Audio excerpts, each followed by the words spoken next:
Logiciel numéro 1 de gestion d'école au Sénégal, destiné aux établissements scolaires, quel que soit le niveau. Préscolaire, primaire, collège, lycée, université. Datasystem propose une multitude de fonctionnalités spécialement développées pour répondre aux problématiques quotidiennes des établissements scolaires. Ainsi, Datasystem vous facilite la gestion administrative, gestion et sauvegarde de tous les documents, gestion des étudiants, pointage des professeurs. La gestion financière, paiement des mensualités, paiement des inscriptions, état financier, état de la caisse, dépôt en banque, gestion des charges, abonnement cantine scolaire. La gestion des ressources humaines, gestion du personnel de l'établissement, contrat de travail. La gestion pédagogique, gestion des notes avec un calcul automatique des moyennes, la gestion des absences et des retards, impression ou envoi des bulletins de notes par mail. Espace parents. Datasystem offre un accès aux parents qui veulent suivre le dossier de leur enfant. Notes, classes, matières, emploi du temps, devoirs à faire à la maison et rester en contact avec l'enseignant. Assistance 24 heures sur 24, formation gratuite et personnalisation selon votre méthode de gestion. Datasystem, un autre regard sur votre établissement scolaire, une solution économique et rentable. Nous contacter, c'est facile.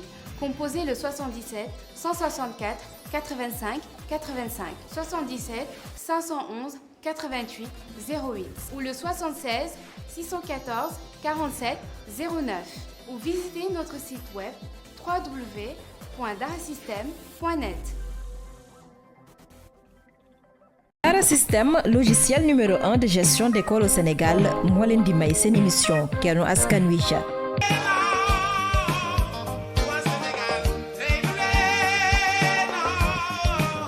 téléspectateurs yu ITV di leen dalal jàmm seen émission Kennu Askan Wi ñu am mbégte dellusiwaat fii naka noonu tey jii si alxames bi dañ am mbégte dalal Cheikh Diassé nekk étudiant en année de thèse ca faculté de médecine de pharmacie et d'odontologie bu université Cheikh Anta Diop de Dakar naka noonu mooy président de la commission communication de Baye assistance médicale Cheikh Diassé maa lay dalal jàmm ci plateau Kennu Askan Wi fii si ITV.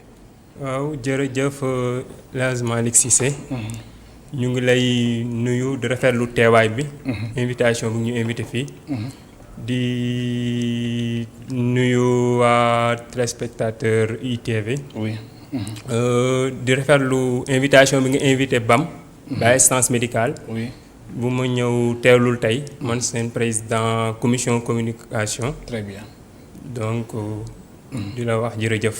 ok di fàttali suñu mbokk internet yi aussi mën nañ suivre émission bi à travers la page ITV Sénégal alors Cheikh Diassé Baye assistance médicale faram-fàcceel ñu ko laata ñuy xuus bu baax ci waxtaan bi.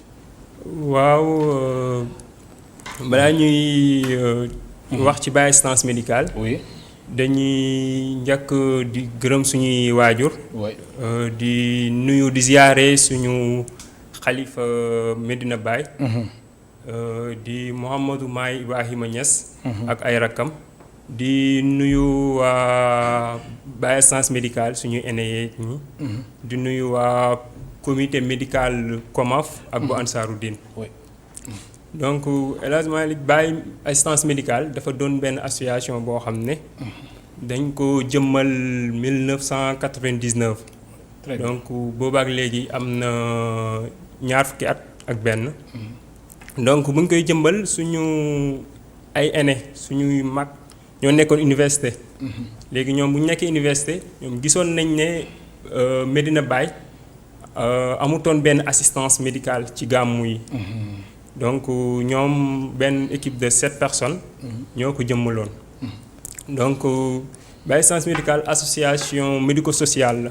apolitique à but non lucratif donc amul fay dara duñu fay dara ñun ñoo jëmmal pour améliorer santé population les plus vulnérables. partout au Sénégal. donc c'était bu ñu ko concevoir c'était essentiellement pour couvrir manifestation adra yi notamment gàmmu yeeg yooyu. am na solo alors initiative Baye assistance médicale si ñan la jógee si ay étudiants yi nga xamante ni ay taalibe Baye nañ ñuy def médecine noonu la wala. waaw si suñ mooy lu ma waxoon si suñuy mag la jógee woon. ñoom boobu ay étudiants médecine la ñu woon. léegi ñu ngi doon ay professeur université ay chef de service. très bien ay fépp ñu ngi fa di liggéey. donc ñoom ñoo taxawaloon Baye assistance médicale pour rôle bu ma waxoon. oui donc pour couvrir médicalement les manifestations de la Hadra. léegi nag dem na ba day dugg ci yeneen lii dem nañ ba yamatuñ ci les manifestations de la Hadra. dañoo dem ba volet social bi di dimbale ñeneen di couvrir yeneen événement aussi fu ñu woo ci pays bi. alors gis nañ Kaolack Medina Baye Mawlid international suñ ko waxee rek sa xel day dem si taalibe Baye yi nga xamante ne ñoo nekk si réew mi ak ñi nekk si sous-région bi ak tamit yu nekk si yeneen dëkk yu mel ni ay Nigéria Ghana ak tamit yeneen dëkk yi nga xamante ni ay taalibe Baye ñuy fa macha allah bëre lool muy tamit même sax si dëkk naar yi loolu yëpp di wane ni Baye c'est l'international Maulana Cheikh al Islam alors yéen waa Baye assistance médicale ban rôle ngeen di jouer si gàmmu gi. waaw Baye assistance médicale. comme nu ma ko waxee woon depuis 20 ans ñu ngi couvrir gàmmu Medina Baye. depuis ñaar fukki at ñu ngi couvrir gàmmu Medina Baye. donc mais gàmmu cette année bi gàmmu bi dafa xaw a spécial. ndax contexte bi moo tax contexte Covid 19 bi. oui donc dafa xaw a spécial. donc ñun ci ñaari domaine lañ doon liggéeyee. muy volet préventif ak volet curatif. donc volet préventif bi avant Covid bi donc c'était la prévention des pathologies chroniques mooy maladie yu chroniques yu ñuy dundal. donc ay diabète ay tension ak dépister yenn maladie yoo xam ne day sonal suñuy askan wi comme ay cancer ay yooyu yëpp dañ ko doon dépister. dañ doon sensibiliser population bi ci yeneen maladies yi. aussi dañ doon prendre en charge faj urgence yu ñu am ci jour gàmmu gi. dañ doon def loolu. aussi dañ doon maye deret aussi suñu suba la gàmmu gi. mais alors ren ji Cheikh Diassé particularité bi comme ni ñu ko waxee mooy mbas mi gis nañ aussi am na ay taalibe Baye yi nga xamante ni bitim réew nañuy jógee ñooñ tamit yéen na ngeen fas yéene taxaw ak ñoom. waaw pour mbokk taalibe yu jógee bitim réew. oui ak ñu ne ci réew mi aussi. très bien donc dañuy teg benn ay mesures préventives yoo xam ne. mooy comme mesure préventive yu nekk fépp. donc pour Medina Baye.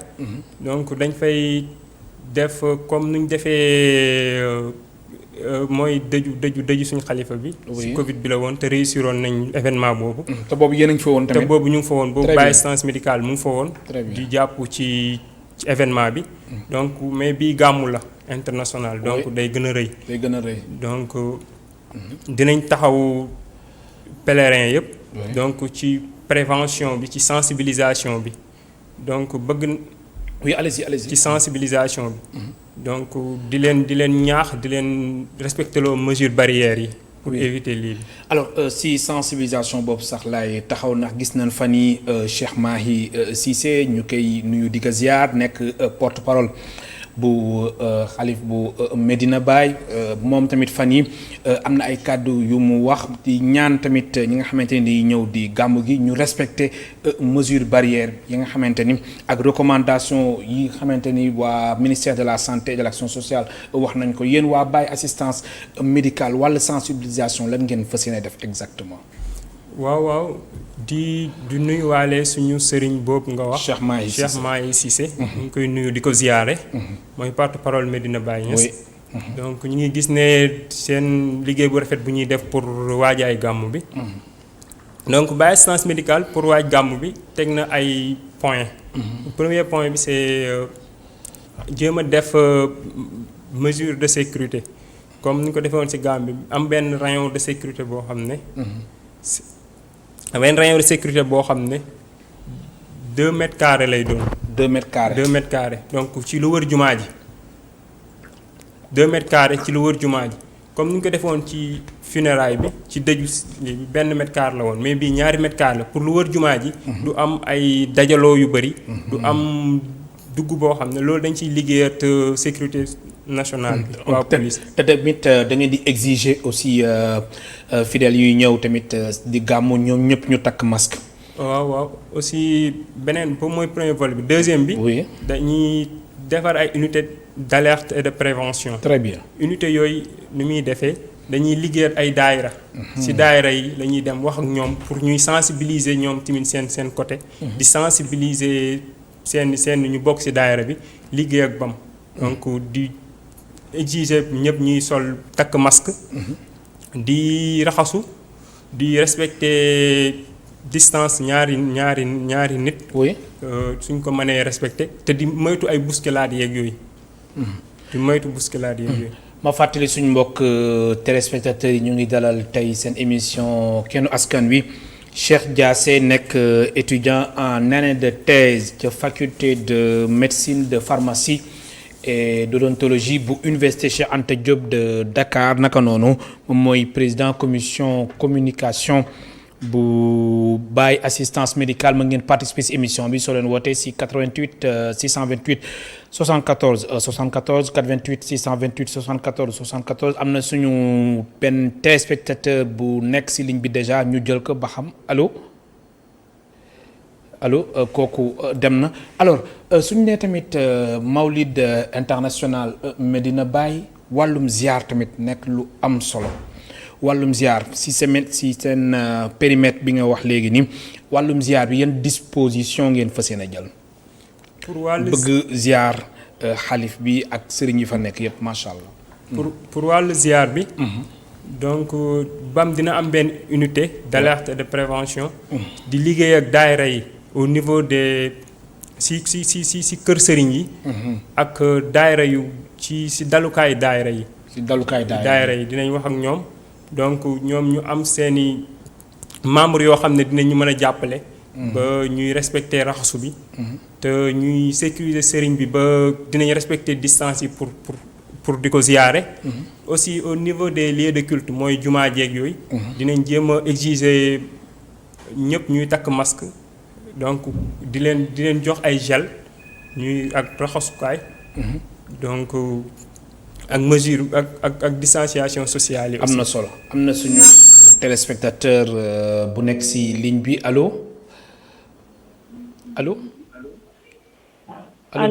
bismillah. salaamaaleykum. waaleykum salaam soxna si. maa ngi rafetlu émission bi di leen nuyu yéen ñëpp. alhamdulilah di la ziar fan nga ñu woowee. maa ngi wootee ci diwaanu Tëngéej. diwaanu. allo baal ñu nga wàññi télé bi soxna si. Tëngéej. baal ñu nga wàññi télé bi bismillah ñu lay déglu. Tëngéej laa leen di woowee. waaw ñu lay déglu bismillah. à part que di rafetlu émission di sensibiliser nit ñi. di wax ne ko feebar baa ngi fi. oui. moonte dañuy dem gàmmu ji ci Medina Baye. kon yow yaa ngi waajal gàmmu gi bu baax. waaw dañuy ñaan rek ñii di gàmmu ji. ñu respecté mesures barrières. oui. te xam ne lenn moo ñu fa yóbbu mooy diine. di ñaan aussi mbas mi nekk ci réew mi yal na ko suñu borom saafara incha allah. incha allah. damay bëgg saa su ne di dugg ci émission yi xam nga rek étudiants yi duñu am temps bu baax. non dëgg la yow étudiante nga. mais ñoo ngi leen di rafetlu bu baax liggéey bi. yow étudiante nga wala. waa étudiante en santé communautaire. dégguma allo suñ ko mënee dégg bu baax. étudiante en santé communautaire université de Bambey. ok alhamdulilah yow yaa bokk nga ci Baye assistance médicale wala soxna si. bëggoon maa ngi xool nan lay def ba bokk ci. waaw dana am après moom na joxe benn numéro boo xam ne. waaw su ko pour ñu defee bëgg a adhérer. su ko defee nga mën a tamit jàpp ci liggéey bi dana am solo. waaw incha allah. jërëjëf.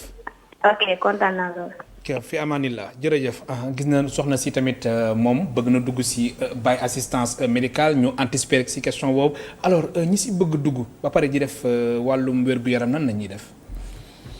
waaw Baye assistance médicale. oui dafa doon association boo xam ne dafa regrouper ñu bëri. donc personnel de santé yi képp kuy liggéey pour faj Baye assistance médicale ubbil na la ay portam parce que am nañ ay médecins médecins yi am na ay ñoo xam ne professeurs yu université ay pratiquants ay étudiants en médecine. ay pharmaciens am na ay pharmaciens. am na ay dentistes. ay médecins généralistes comme yow. ay médecins généralistes comme man. am na ay spécialistes aussi. am na ay paramédicaux yi mooy ñeneen ñi ay infirmiers yi. aides-soignants yi ak moom comme agent santé communautaire. su ma mënee ñëw tamit ubbil nañ ko porte yi. léegi dugg bi nan lay demee. pour dugg BAM. ba assistance médicale donc da ngay ñëw da ngay contacter benn membre. mu wax sa dugg wax ko au niveau du bureau. donc bureau bi via le président ñu xool ndax am nga conditions yi ñu tegal pour bokk BAM. après ça. conditions yi mooy lan. conditions yi mooy d'abord nga doon agent de santé. aussi nga doon taalibe Baay wala personne de bonne volonté.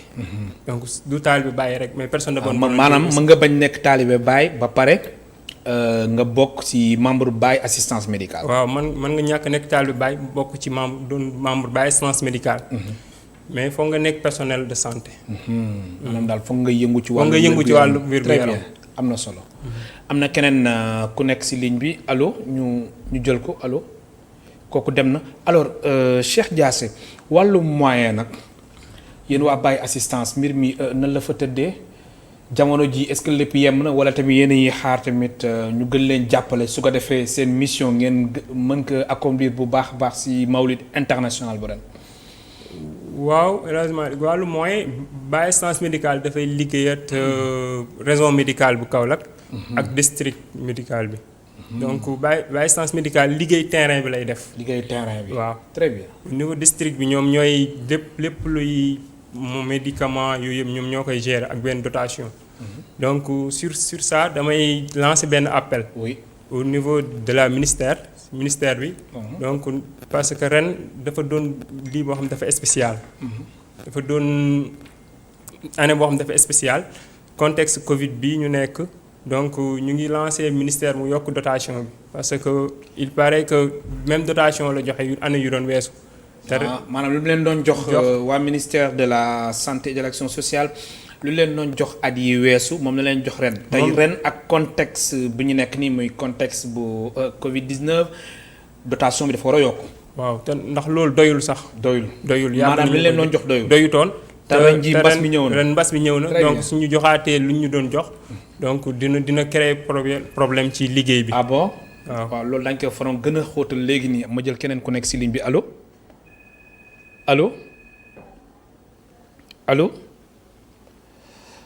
am na suñu téléspectateur bu nekk ci ligne bi allo. asalaamaaleykum. waaleykum salaam kilifa gi. waaw na ngeen def. alhamdulilah fa nga ñu woowee. déggante bi leerul dégg ma leen bu baax de allo. suñ ko mënee dégg bu baax allo. waaw. fa nga ñu woowee ñu leen ziar bu baax. alhamdulilah delloo ziar. docteur Moustapha Niang le président Baye assistance médicale. Moustapha man lay ziar. ñu ngi delloo ziar bu baax. alhamdulilah su la mënee dégg bu baax Moustapha. alhamdulilah na ngeen def yéen a may dégg. da nga takk écouteur wala. non. ci ligne bi la kay man mii sax déggu ma leen bu baax mais yéen a may dégg ah. waaw ñu lay dégg. waaw ñu ngi leen nuyu bu baax El Hadj Malick. di la fay Moustapha. donc di nuyu Cheikh Diassé. suñu mbokk bi nekk foofu noonu teewal ñu fa. malheureusement nag man je suis à Kaolack mais ITV dafa dem c'est gisuñ ko. donc mais suñ xel ak suñ xool yëpp mi ngi foofu. dëgg la donc di rafetlu émission bi bu baax di remercier ci occasion bi ñu jox. pour wax ci Baye assistance médicale. di wax ne rek gàmmu gi ren c'est un peu particulier. oui ak contexte bi mu tombeel. oui moo tax on essaie ñu ngi jël les devants. gën a miser sur la prévention. en dehors aspect curatif bi ñu daan def ren dañ ci yokk aspect préventif. je pense que docteur Cheikh ñëw na ci. donc lu mel ni rappeler les mesures barrières. fexe ba nañu di takk seen masque yi di utiliser gel. ensuite jël en charge dem ci autorités religieuses yi suñu marabu yi.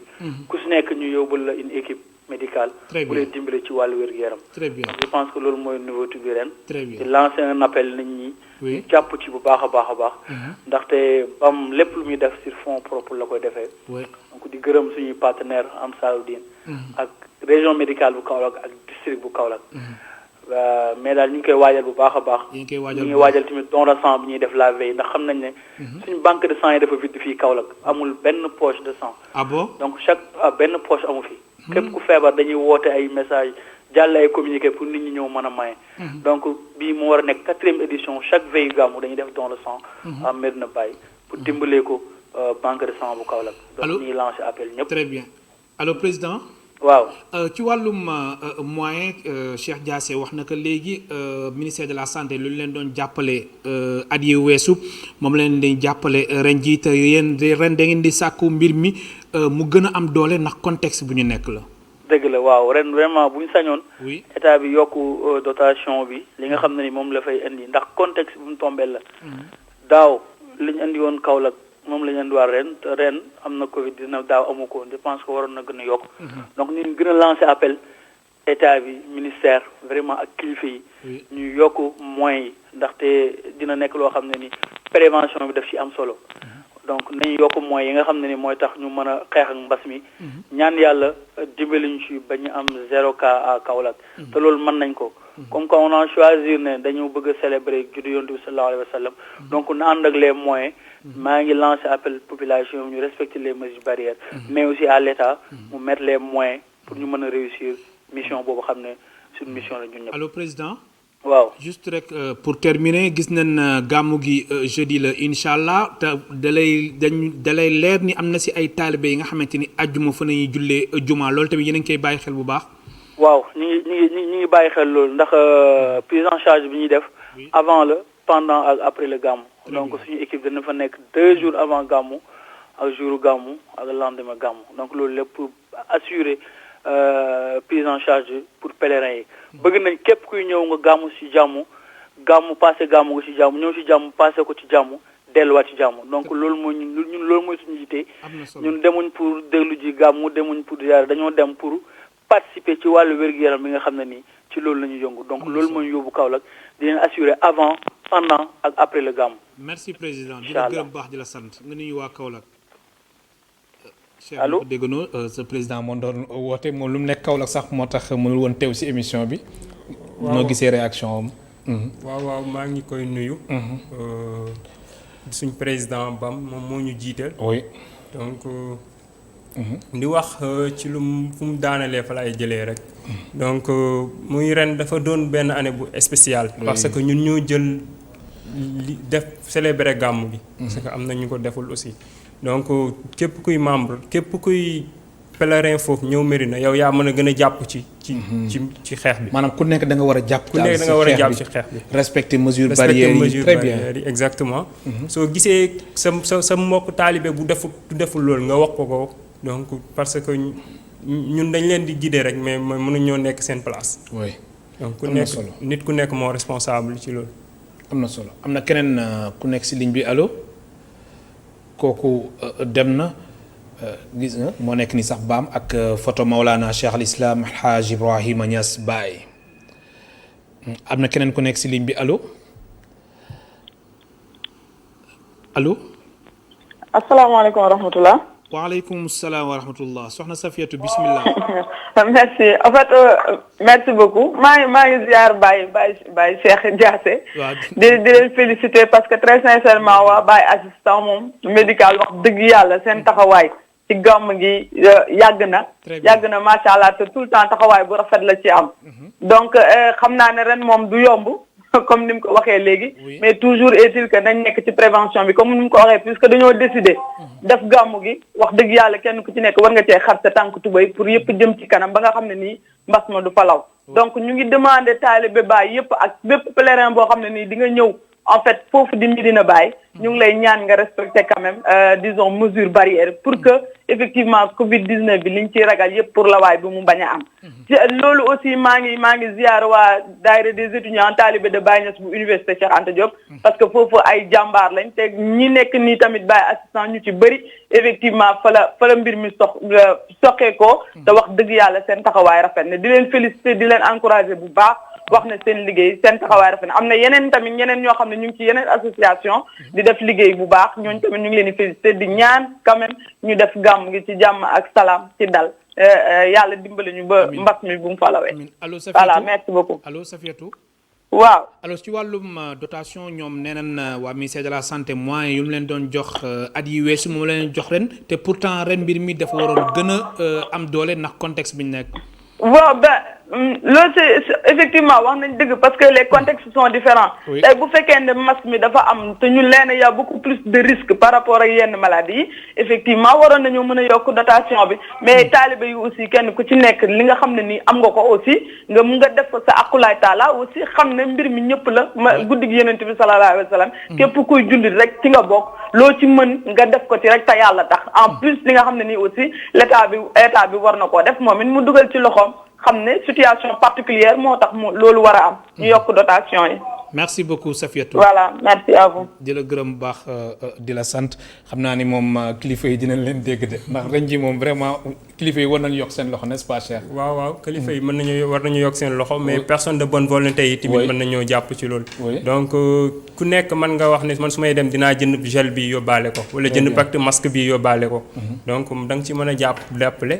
ci yéen mais autorités yi soxla nañ seen assistance. oui parce que. maanaam autorité ñu war assister. waa Baye assistance médicale. waaw très bien assister parce que ñun ñooy nekk ci terrain bi ñun ñooy jël risques yi. ñooy jël risques yi te suñu amee problème moyen rek risques yi day yokk. day yokk am na solo. am na keneen ku nekk si 88 628 74 allo. kooku dem na alors ci wàllum réalisation lan la Baye assistance médicale jot a def lu nga xamante ni lu am solo mu nekk ay jéego yu mucc ayib. waaw ci wàllu réalisation. Baye assistance médicale soo xoolee ci wàllu effectif. jugee na à un effectif de 7 à plus de 500 membres. donc loolu doon na jéego boo xam ne def na ko. ak beneen jéego bu ñuy def ci wàllu assister couverture sanitaire au niveau de la Fayda donc ci gàmmu Médina yi gàmmu Taïba yi. yooyu yëpp donc Baye assistance médicale mooy nekk au premier plan. donc mooy nekk loolu aussi. am na yeneen perspective yoo xam ne bëgg nañ ko may defaguñ ko. loolu sax daañu ci ñëw ci kanam tuuti muy wàllum perspective Cheikh Diassé am na keneen ku nekk ci ligne bi allo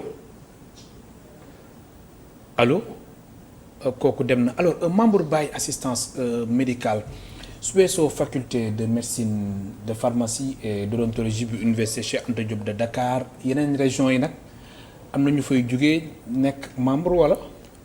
waaw Baye assistance médicale yamul ci université Cheikh Anta Diop. très bien donc université yu am faculté de médecine yëpp Baye assistance médicale am na fa ay membres. am na fa ay membres notamment Thiès Saint-Louis Ziguinchor. ak yooyu yëpp am nañ fa ay membres. Bambey nag. Bambey université Bambey Alioune Diop Bambey wala. Bambey amaguñ fa ay membres. amaguñ fa ay membres man yu ma xam.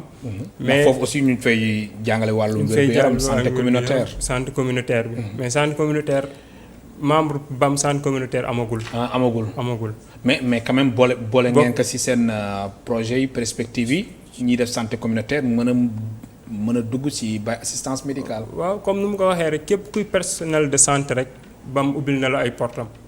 donc ñuy def santé communautaire duñ nekkuñ sur le terrain mais comme soignant mais dañuy nekk comme sensibiliser di def yenn prévention yu. donc BAM ubbil nañ leen seen porte. alors ba mbas bi duggee ci réew mi ba léegi le 2 mars boo tamit yéen woon ci terrain bi wala su weesoo yenn événement yi comme Mawlid international bu Medina Baye Taïba Niassène yenn action ngeen di jot a def ci terrain bi su weesoo yenn grand événement religieux yi. waaw depuis mbas bi donc dafa amoon benn période de confinement la woon. donc boobu BAM aussi dafa ajoon yenn activités yu bëri. du ko doon def mais dañ doon via les réseaux sociaux BAM dafa continué woon di def action préventive bi di prévenir population bi ci yenn ay images ay vidéos tout ça BAM da ko doon def donc su mooyee les manifestations de l'Adra donc. BAM day def ay action sociale te BAM yamut ci lii parce que ñun dañuy dem ay guddi ba ay gàmm presque yenn fu ñu sollicité ñun. dañuy dem BAM comme fan. guddi ba dem nañ fa. oui dañuy dem Ndanda ñu fay dem chaque année. dañuy dem chaque année Kër Madiabel. dañuy dem chaque année avec fédération des étudiants Talibé Baye. dañuy def benn action sociale Kossy ak Nguer. donc foofu dañ fay circoncire ay xale donc plus consultation de masse ak action sociale bu ñuy def foofu. alors ci wàllum contribution. lan ngeen di sàkku si Talibé Baye ak ren ji mbir mi nu mu demee su ko defee yéen mën leen jàppale ba seen liggéey gën a mucc ayib. waaw si wàllu contribution. oui ñu dañ leen rappeler ne BAM lu muy fonctionner yépp c'est fonds propre am lay fonctionner donc membres yi ñooy cotiser. membres yi ñooy cotiser. loolu métti na de. métti na mais ñu ngi yàlla mu ñuy dimbali ñu ngi koy. yàlla mu leen di suturaal daal suturaal depuis 20 ans ñu ngi koy def. donc BAM ñooy mobiliser benn membre. L'année passée c'était 200. cette année prévoir nañ 250 membres yu ñu yóbbu. donc ñun ñoo leen di loger 250 membres yëpp ci mawlid bi. très bien donc BAM moo leen di loger BAM moo leen di nourrir donc. aussi dañuy am benn aide financière ci venant de Ansaroudine ñoom tamit dañuy aider mais à part ça fonds propre BAM lay doon. te alors membres yu su nekk aussi ñoom dañuy def liggéey bi te xaaruñ ci dara. donc BAM c'est une association humanitaire ñun liggéeyal nit ñi rek moo ñu ñor ñun. très bien alors léegi talibé yi nag ñoom aussi jotul ñoom ñuy def seen contribution maanaam su weesoo yéen membres yi Talibé Baye yi ñu mën a gën a dugal seen loxo ci Baye assistance médicale. waaw Baye assistance médicale donc benn association la ku ci mën a ñëw jàppale mën nga ñëw jàppale parce que comme ni nga ko waxee fonds propre la te cotisation yi ci poste membre yi lay jógee. donc étudiants yi presque mooy quasi totalité bi. te BAM d'habitude gàmm yi day dépenser 2 millions à 3 millions. chaque année. L'année passée c'était à 3,5 millions 3 millions 500. donc cette année avec augmentation membres yi dina yegg 4 millions wala 4 millions 500. donc diggante daaw ak ren ñaata membres ñoo yokku. ci xayma rek. ci xayma chaque année dina yokk lu mat 50 à 100 membres. chaque année dina yokk ndax dina am association comme faculté yu ñëw. di xal booy ñëw dinañ ñëw bokkaat ak ñu doon xaar seen jàng jeex. ñu ñëw pour bëgg a bokk mooy personnel yi am na ñoo xam ne aussi dañuy ñëw bokk. alors si taalibe yi nga xamante ni muy taalibe Baye ak ñi nga xamante ni dañuy dem Kaolack di gàmbu bokk ngir fas yéene fekkee Mawlid international bi am na si ñi nga xamante ni dafa am ay feebar yu nekk si ñoom ñoom tamit yéen dina leen di taxaw bu baax a baax. ndax su weesoo Covid bi sax am na si ñi nga xamante ni dañuy ñëw ñii am tension ñii amee ay cardiaque ñii amee palu ñoom ñëpp préparé ngeen ay matukaay yu am solo ngir seet leen bu baax seen wér-gu-yaram. waaw ndax BAM temps normal loolu noonu la doon doxee. temps normal loolu lañ mës a def. très bien dañ doon prévention des maladies chroniques yi lañ doon prévenir. di waxtaan ak ñu ko yor di leen yar nu ñuy fajoo. ak lu yëpp dañ ko doon def mooy ñu yor diabète tension maladie yoo xam ne chronique la donc te dañ doon dépister yenn maladie yoo xam ne aussi mën nga kaa yor mu nekk sa yaram te doo ko teel a yëg comme ay hépatite B ay tout ça dañoo amee unité biologique boo xam ne day def ay analyse ay numération dañ ko doon def ay test d'ML donc te analyse yu bëri dañ ko doon def. alors sànq sax président wax na ko ni veille bi aussi da ngeen di amal don de sang n'est-ce pas alors don de sang yow bi nga xamante ni yàgg nga ko fekkee ca Kaolack mbir bi nan la fas yéene demee. donc don de sang bi mooy 4 ans ñu koy def. oui donc don de sang bi veille bi lañ ko doon def comme suñu suba la gàmm lañ ko doon def. kon mercredi incha allah mercredi lañ koy def ci suba. lañ koy def. donc dañ doon liggéeyat avec banque de sang hôpital régional El Hadji Ibrahima Niass. moom lañ doon liggéeyat donc ñoom ñooy ñëw donc ñun dañuy indi suñuy membre ak di utaale ay yeneen taalibe ñu ñëw ay daayira dañ doon waxtaan ñu ñëw donc dañ doon am 100 à 150 postes. mais cette année bëgg nañ mu gën a yokk. bëgg ngeen mu gën a yokk comme ni ko président waxee mbirum don de sang nekk na lu am solo alors Baye assistance médicale jamono ji enjeu yi lan la.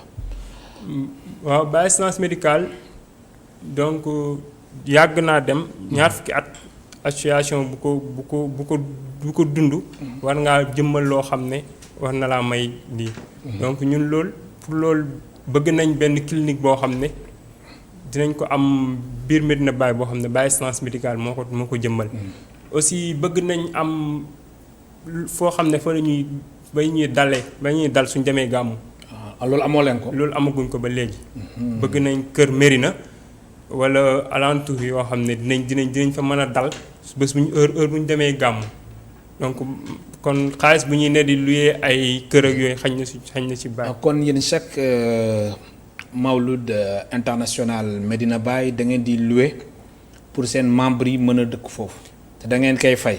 waaw chaque Mawlud dañuy louer. oui donc pour benn kër 3 jours lañ koy louer parce que 3 jours la ñuy def Medina ñun. maanaam veille bi ak jour bi ak tamit. après le lendemain quoi. waaw ngeen mën a loger. waaw. membres yëpp alors jamono ji soo leen demee dal est-ce que tamit yéen a ngi sóoraale aussi environnement bi ak tamit fan ngeen di nekk foo xamante ni du sori ak jumaa ji du sori ak fi nga xamante ni fidèles yi foofu nañuy nekk. waaw environnement bi aussi am na solo Cheikh. environnement bi am na solo. oui parce que. su defee ngeen mën a jug nu mu gën a gaawee. waaw parce que arrivé nañu ay années yoo xam ne dañ doon dëkk fu xaw a sori. oui parce que dañ doon am problème pour am kër guñ mën a luy biir Mérina. parce que gan yeeg ñoom gàmmu Mérina day lii gan yeeg yooyu. dañ ko doon am problème. mais cette année am nañ foo xam ne xaw naa jege Mérina donc duñ am problème pour rejoindre sites yi donc dañ leen rappeler dinañ am ay d'habitude 7 sites la doon. dañ doon liggéey poste de santé bi clinique imam ak kër gan ak julleekaay yooyu yëpp. dañ ko doon liggéey am benn site boo xam ne mooy dem district bi mooy Kasnack ak boo xam ne mooy dem hôpital régional di leen jàppale.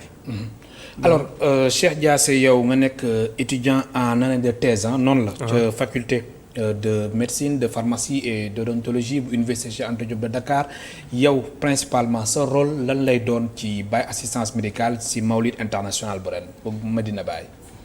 waaw yow personnellement. man personnellement en tant que étudiant en année de thèse médecine.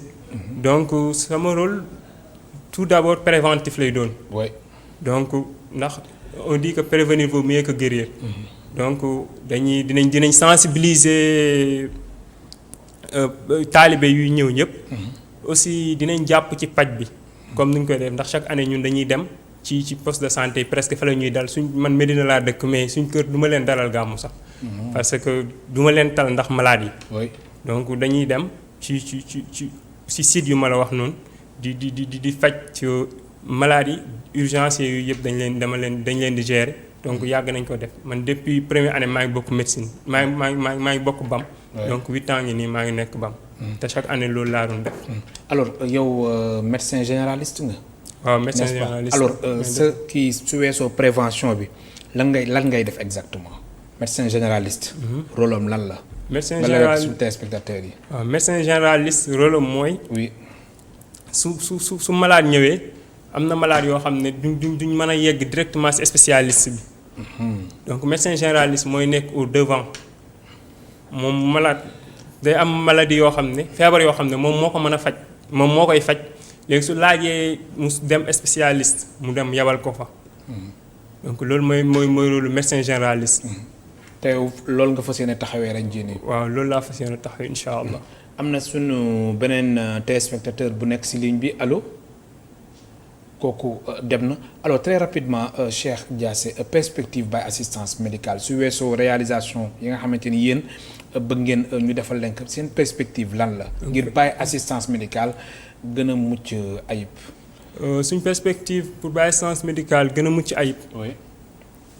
donc bëgg nañ ériger parce que Baye assistance médicale association la. bëgg nañ ko ériger en ONG. en ONG. très bien donc ñu ngi organisation non gouvernementale parce que ñun apolitique lañ. waaw lu tax ngeen bëgg Baye assistance médicale nekk ONG. parce que gis nañ ne suñ luñ bëgg a liggéeyal.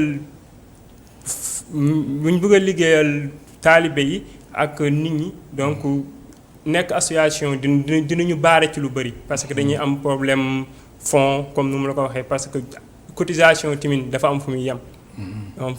donc soxla nañ fonds soxla nañ moyens yu ma la wax comme ay moyens de transport mënuñ 20 ans donc chaque année ñu ne di louer ak yooyu ak locaux yoo xam ne dinañ yooyu yëpp soxla nañ ko.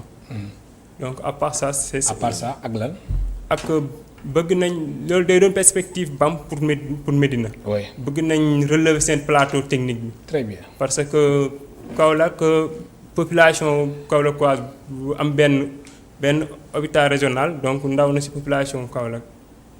donc bëgg nañ benn relever donc comme poste de santé Médina Baye bëgg nañ ko ériger mu doon hôpital niveau 2 wala niveau 3. alors seen liggéey nan ngeen koy gérer ci période tàngaay bi nii surtout Kaolack nga xam ni des fois dafay tàng de foofu. waaw loolu dëgg la parce que instant bi période bi ñu nekk moom tàng na trop. donc dinañ jéem a adapté conditions yi. conditions yi dinañ jéem a adapté parce que ñun demuñ Médina ngir dallu wala loolu. dañ fa dem pour liggéey dañoo dem pour liggéey. très bien donc te ñun xam nañ suñu mission xam nañ lu ñu tax a jóg donc mission boobu condition bu ñëw dinañ ko mën a gérer. am na solo pour liggéey ko 3 jours incha allah. Cheikh sa kàddu gu mujj. waaw sama kàddu gu mujj kàddu sensibiliser lay doonaat rek. donc taalibe yeeg ñuy jugee fu nekk donc ñu gën a góorgóorlu ci geste barrière yi pour Covid bi. ba relever défi boo xam ne dinañu gàmm gi na wees ak 0 cas. donc loolu mooy suñu. am na solo Cheikh Diassé wax gi rafet na man lay gërëm baax di la sant ma fàttali yow étudiant en année de thèse nga ca faculté de médecine de pharmacie et d'odontologie bu université Cheikh Anta Diop bu Ndakaaru naka noonu nga nekk président commission communication bu Baye assistance médicale mbokk téléspectateurs yi yéen tamit amoon seen fay ñu leen di gërëm baax di leen sant ba suba incha allah ñeenti waxtu. Dara Système logiciel numéro 1 de gestion d'école au Sénégal moo leen doon may seen émission Kenno Askan Wi.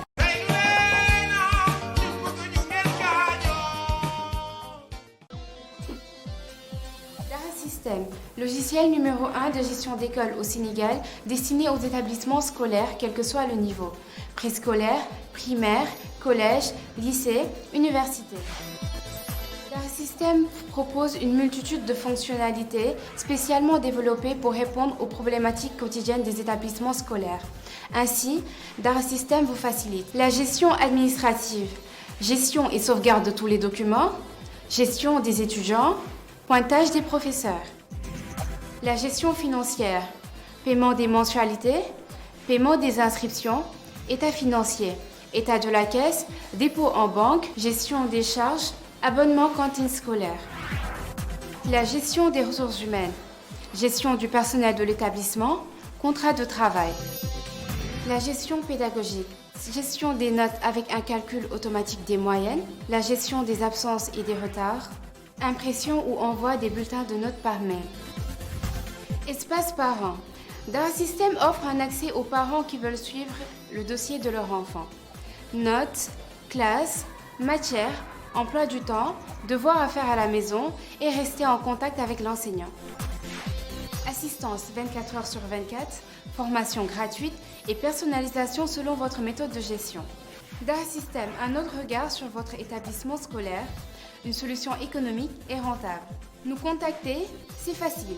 Composez le 77 164 85 85 77 511 88 08 ou le 76 614 47 09 ou visitez notre site web www.darasystem.net.